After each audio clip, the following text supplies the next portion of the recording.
Fala galera, tudo bem? O domingo teve um jogo muito importante e esperado do campeonato italiano, que foi o duelo entre Juventus e Milan. E o Milan voltou a vencer a Juventus em Turim depois de uma década, né? A última vitória tinha sido em 2011 no campeonato italiano e agora volta a acontecer e no momento crucial, que é o momento de uma disputa direta por vaga na próxima Champions. Então a Juventus está extremamente ameaçada, aliás, no momento a Juventus está fora da zona de classificação para a Champions. E na próxima semana tem jogo contra o Sassuolo no meio da semana, contra a Inter no fim de semana.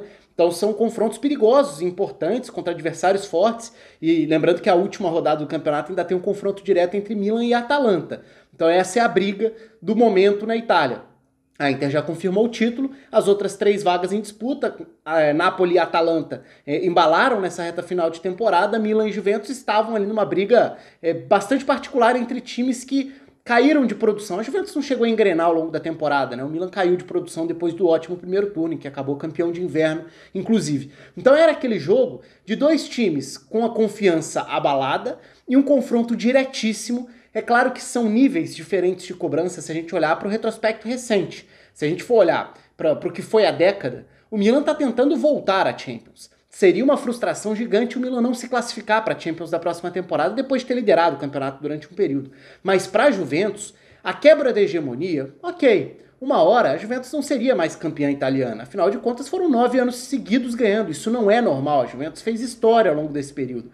Mas sair da hegemonia para uma possível quinta colocação, ficando fora da próxima Champions, aí já é um desastre. Aí já é um fracasso enorme da temporada. E eu não gosto de usar muito essa forma de encarar, de definir esse rótulo de fracasso, porque eu acho que é muito banalizado o fracasso. Tudo que não é vitória, que não é conquista, é considerado fracasso. Como se o jogo fosse feito basicamente de perdedores para todos os lados. E eu não costumo olhar dessa forma, me incomoda enxergar dessa forma. Agora, uma coisa é a decepção ou não atingir o principal objetivo nacional, que seria o campeonato italiano. Outra coisa é não ganhar nem o campeonato italiano e nem ficar entre os quatro. Aí já deixa de ser uma decepção. Aí sim já passa a ser algo mais grave que isso. E é uma temporada bem difícil da Juventus. E se a gente for olhar para o desempenho dentro de campo, foram poucos os momentos em que a Juventus apresentou um nível mais animador. E nessa reta final de temporada não tem sido diferente. Aliás, esse clássico, esse confronto direto, foi um confronto direto que não teve um nível mais alto. É claro que do ponto de vista emocional, psicológico, foi uma vitória gigante do Milan. O Milan conseguiu um 3-0 fora de casa contra a Juventus, com toda essa bagagem dos últimos anos, ganhando 3 pontos de um adversário direto, conseguindo deixar a Juventus fora da zona de classificação para a Champions, faltando pouco para o fim da temporada, faltando 3 rodadas para o fim da temporada. Então, assim, é claro que é um momento crucial da temporada, é um momento importante para esse confronto direto acontecer. Mas eu acho que é importante a gente olhar para o jogo de diferentes formas também. Não foi uma grande partida, do ponto de vista técnico mesmo. O primeiro tempo, em especial, foi o primeiro tempo de muitos erros, mas o Milan conseguiu 3 pontos e conseguiu vencer, venceu bem e foi quem jogou melhor, se a gente for pensar no andamento da partida e até no encaminhamento, olhando para o campinho, falando um pouco sobre as escalações. Então o Milan teve de diferente o Brahim Dias jogando centralizado, com o Çalhanoğlu pelo lado do campo, então o Çalhanoğlu saindo da esquerda para centralizar, era um movimento muito comum no início do trabalho do Pioli, inclusive, e dessa vez ele foi quem fez esse papel, com o Brahim Dias como um meia central, o Saelemaekers aberto na direita, o Ibra à frente. Então 4-2-3-1 no momento da construção, com algumas variações, em especial na saída, na construção pelo lado esquerdo. Do lado da Juventus também um time já bastante consolidado do ponto de vista de escalação, não em nível de atuação, mas uma Juventus que teve Delite Chiellini na zaga, com o Quadrado na lateral direita e na lateral esquerda o Alexandre. Danilo ficou como opção no banco de reservas, Morata e Cristiano Ronaldo na frente, Bentancur e Rabiot por dentro, o McKennie como meia pela direita, o Chiesa como meia pela esquerda, nessa segunda linha com 4 do momento sem bola. Os dois times se defendiam no 4-4-2, sem a bola, já que sem a bola o Brahim Dias ficava mais à frente de uma segunda linha que tinha o Çalhanoğlu voltando para encorpar essa linha de marcação. Agora, não foi um jogo de um altíssimo nível técnico, em especial se a gente olha ali para o primeiro tempo, a gente vê muitos erros, muita dificuldade de continuidade na construção dos ataques para os dois lados, mas o Milan foi quem construiu melhor as jogadas. Não é que o Milan não tenha sido ameaçado, mas não foi pela qualidade da Juventus para construir. Foi, por exemplo, a partir de 2 erros de saída do Donnarumma, a Juventus conseguiu ter chances, um no cruzamento e a outra numa saída um pouco equivocada ali, afobada do Donnarumma, que fica um pouco no meio do caminho. Mas a dupla de zaga do Milan foi muito bem. Aliás, os principais destaques individuais da partida são de jogadores do Milan. Tomori, fazendo ótima partida no centro da zaga, ali ao lado do Kjaer.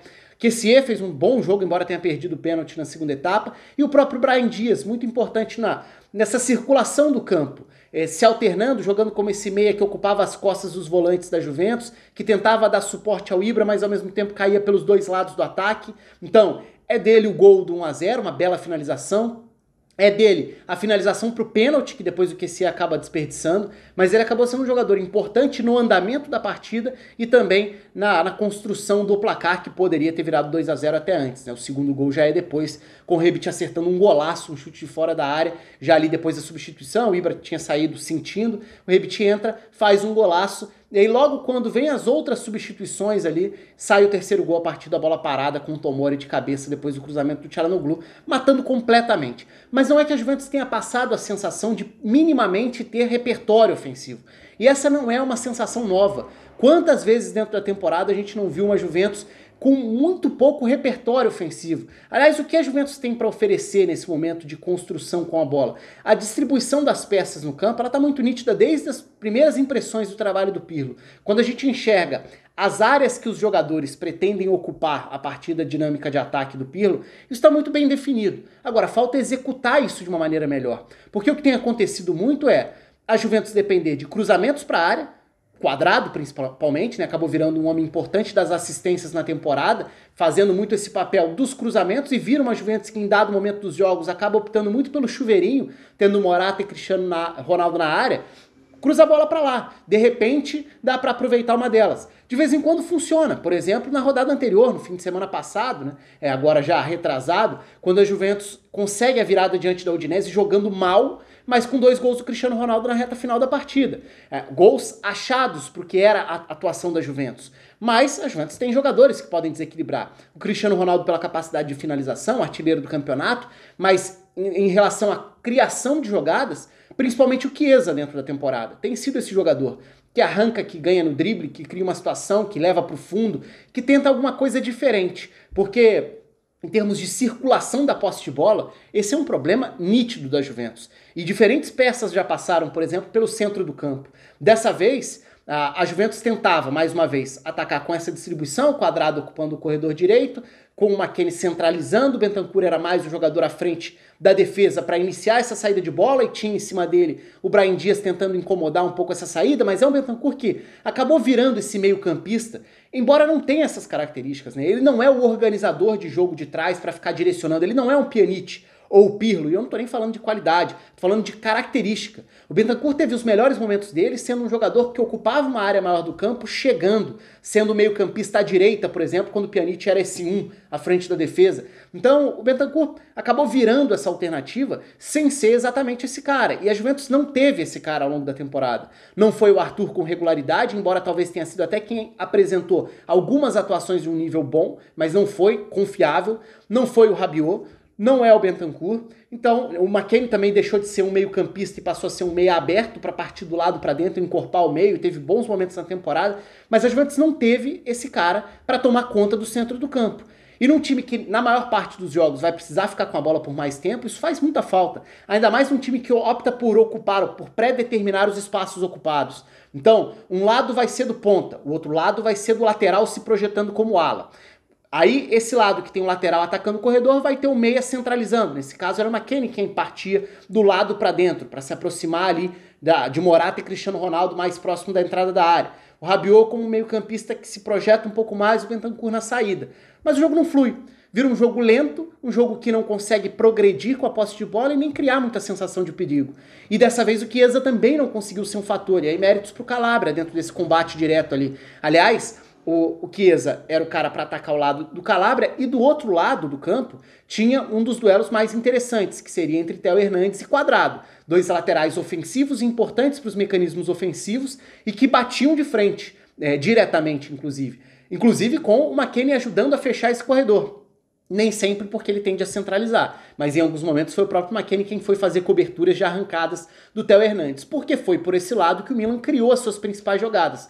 Não que os gols tenham saído daí, porque os gols acabam saindo de outros cenários. O primeiro gol, por exemplo, é uma sobra de um cruzamento para a área que o Chelsea acaba não afastando de forma definitiva, o Brahim Dias finaliza e faz 1-0. O segundo gol é uma bela de uma finalização de fora da área do Rebic. O terceiro gol é a bola parada, cruzamento para a área. Então não é que os gols tenham saído por aí, mas se alguém mostrou qualidade para construir jogadas, ainda que não tenham sido as finalizações mais perigosas, foi o Milan pelo lado esquerdo. E justamente com essa movimentação, Çalhanoğlu centralizando, aí ficando com ele e Brahim Dias tentando ocupar as costas do Rabiot e também do Bentancur, um setor em que a Juventus tinha geralmente um dos seus meio-campistas subindo para tentar pressionar a saída de bola do Milan. Então Bennacer e Kessié são os dois volantes. O Rabiot muitas vezes era quem subia para esse combate ao Bennacer, já que os dois atacantes da Juventus não contribuíam tanto assim nessa marcação. Então era muito mais a marcação dos 4 jogadores da linha de meio mesmo. O Bennacer subindo para... o Rabiot subindo para tentar tirar o espaço e o conforto do Bennacer na saída de bola. O Kessié muitas vezes batendo de frente com o McKennie, que centralizava para iniciar essa marcação, deixando o corredor desse lado, Theo Hernandes contra Quadrado. Até porque o Çalhanoğlu não ficava aberto, o Çalhanoğlu centralizava, justamente para tentar confundir a área de atuação, de cobertura do Bentancur, que teria Çalhanoğlu e Brahim Dias. E muitas vezes o próprio Saelemaekers também, né, saindo do lado para aparecer por dentro, e não só bem aberto, bem espetado na direita, mas muitas vezes eles invertendo. O Brahim Dias cai pelos dois lados do campo, além de ser esse meia central, por isso a movimentação dele foi interessante no jogo, além de ter sido decisivo também. E do lado esquerdo o próprio Kessié, não só ficando como esse volante à esquerda, mas em vários momentos saindo para ocupar a meia pela esquerda, porque se o Quadrado subia, por exemplo, para marcar o Theo Hernandes, ou o Theo Hernandes está espetado ou o Theo Hernandes está mais recuado. Então ele pode ou atrair o Quadrado ou atrair o McKennie. Se ele atrai o McKennie, o Kessié é quem sai para ocupar esse corredor pelo lado esquerdo. O Çalhanoğlu tenta carregar para dentro o Quadrado, se o Quadrado ficou. Se o Quadrado saiu, pode ser que surja um espaço naquela faixa do campo, né, para o Theo Hernandes tentar uma tabela e aparecer em profundidade. Tem um lance no primeiro tempo que é muito bem desenhado, numa triangulação assim. Então não foi um grande jogo do ponto de vista técnico, acho que foi um primeiro tempo até bem fraco do ponto de vista técnico, mas nesse caso é aquele jogo que a importância está no placar. E o Milan foi quem construiu melhor as jogadas. A Juventus tem as suas principais chances, né? Eu falei de algumas dúvidas que o Donnarumma deixou, de algumas falhas no primeiro tempo que acabaram não gerando gol, mas as grandes chances da Juventus mesmo vão sair nos acréscimos do segundo tempo, né? Tem aquela arrancada com a finalização de Dybala que passa perto, alguns cruzamentos para a área que tem finalizações de cabeça também, mas no todo, uma Juventus mais uma vez muito pobre, muito limitada. E aí a gente precisa questionar, acaba sendo inevitável também, embora nem seja o foco desse vídeo, mas uma Juventus fora da Champions seria um desastre não só esportivo, do ponto de vista de resultado nessa temporada para um clube que foi hegemônico ao longo da década, mas seria um desastre também econômico, financeiro, até do ponto de vista de permanência de alguns desses jogadores, em especial o Cristiano Ronaldo. É claro que a Juventus tem condições financeiras, olhando como um todo, mas deixar de ter uma receita de Champions num período de pandemia, que já tem as receitas muito abaladas, período sem torcida nos estádios, sem receita de estádios. Então, isso pode trazer impactos. Não só pelo ponto de vista financeiro, mas até pelo ponto de vista da ambição do Cristiano Ronaldo, né? É muito difícil imaginar o Cristiano Ronaldo fora de uma Champions. Eu ainda tenho dificuldade de imaginar, assim, olhando em condições normais com a Juventus na Champions, eu tendo a não dar muito valor para as especulações envolvendo o Cristiano Ronaldo. Sai, fica e tal, eu acho que por enquanto o normal é a permanência. Por mais que a temporada da Juventus seja ruim. Não conseguiu atingir o objetivo, nem chegou perto na Champions, e não só teve a hegemonia quebrada, como ficou muito aquém de um desempenho minimamente aceitável dentro do campeonato. Agora, ficando fora da Champions, aí a gente vai ter que ver como isso vai pesar na balança do Cristiano Ronaldo. Deixa de ser uma questão só da especulação e tudo, passa a ser uma questão mais concreta. Cristiano Ronaldo, fora da Champions, você imagina dentro de uma temporada? Eu tenho uma certa dificuldade de imaginar. Por mais que seja um Cristiano Ronaldo já por uma reta final de carreira, já mais veterano, ele ainda é um cara que desequilibra fazendo gols e sendo uma das principais estrelas do futebol mundial. Então eu acho que a ausência da Juventus na Champions, além de um desastre da temporada, poderia trazer efeitos, deve trazer efeitos do ponto de vista de janela de investimentos, de compras e vendas para a próxima temporada. Enfim, aí é esperar essas próximas semanas que serão decisivas, né, dentro do campeonato italiano, com essas equipes na briga pelas 3 vagas restantes na próxima Liga dos Campeões. Conta aí com os comentários de vocês, a inscrição no canal, a curtida no vídeo. Um abraço, até a próxima.